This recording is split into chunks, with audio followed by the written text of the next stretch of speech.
DJ Screw was becoming a real force at this time. Absolutely, absolutely. And the streets of Houston, especially predominantly the south side of Houston, Screw was a very big deal in the streets.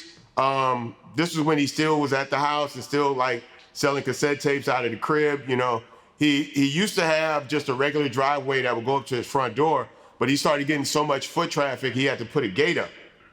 And so at certain times on certain days, he would open the gate. So you would go by Screw's house and there would be just cars up and down the street waiting for Screw to open the gate so you could go in and get the next tape.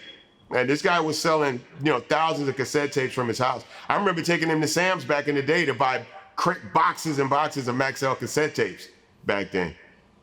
I say it on Beanie Siegel's song Purple Rain, back in 94 before Screw had the gate up. In the year 2000, that was kind of an interesting year because, number one, that's the year that DJ Screw ended up dying. Yes. Okay. And lean culture, because, being from the Bay, from Cali, you didn't really know about lean until you started hearing about Screw music and, the Texas movement and everything else like that. Being the epicenter of that whole thing when DJ Screw died, apparently from a lean overdose, how did that affect everybody? Well, a lot of people were very sad about, losing him. He was a local hero. He wasn't just a DJ or a musical icon. He was a hero. You know what I'm saying? He gave a lot of guys careers, followings. People still take care of their families because of their association to DJ Screw. And so it was very off-putting for a lot of people. And then at the time, people kind of had to make a decision on what they were doing. So you heard a lot of people talking about, yeah, we giving up drink and we gonna stop drinking drink. And Pimp had a very different take on it. Pimp was like, y'all not finna quit sipping drink. None of us gonna quit sipping drink. Let's not be hypocrites at this time. You know what I'm saying? We can acknowledge it's fucked up and it's not a cool thing to do and that people who aren't already doing it shouldn't be doing it. But let's not act like at some point we're not gonna pull up again. And a lot of those dudes at that time that said they weren't gonna sip anymore, still sip. You know what I'm saying? Right. And some of them are still Sippin' to this day. Right.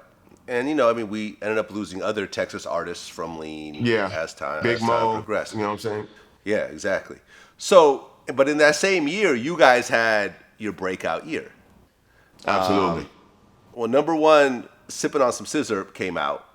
Right. Which was my favorite 3 6 Mafia song. Oh, really? By far. Oh, yeah.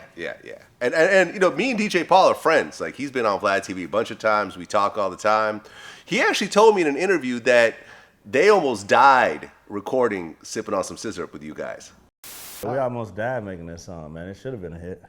You almost died making that song? Yeah, we went and recorded this song and when Atlanta had the Super Bowl they had down there in 2000 or 99?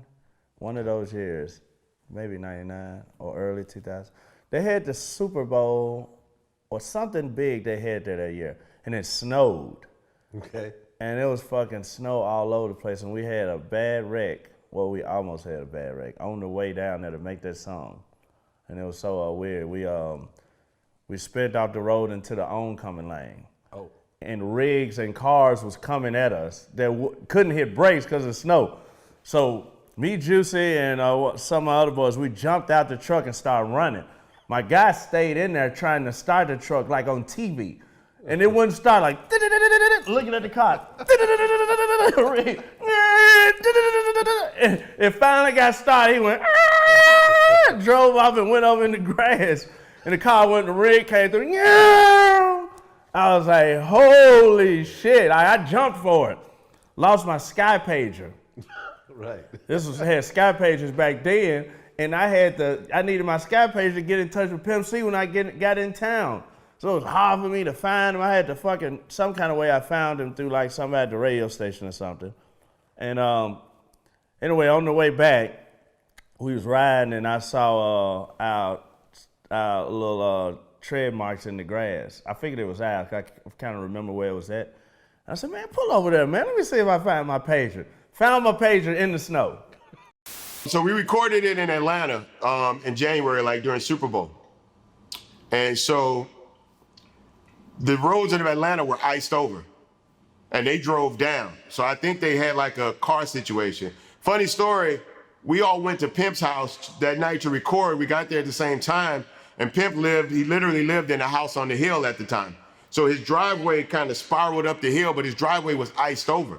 So the only way we could get up to the house was to to form a human chain and walk up the grass along the side of the sidewalk. I actually, when it came time to cross over the driveway to get to the house, I slipped and slammed my face into the concrete, into the frozen concrete. And my face was literally cold for 2 days. The left side of my face was frozen for 2 days. It's the craziest thing. But that was actually, the beginning of it we had talked about forming a group, the Underground Mafia, which is going to be 3 6 Mafia and the Underground Kings. So that was the night that we recorded the first songs for Underground Mafia. So we did Sippin' on Sizzurp for them, and they did a song with us called Like a Pimp.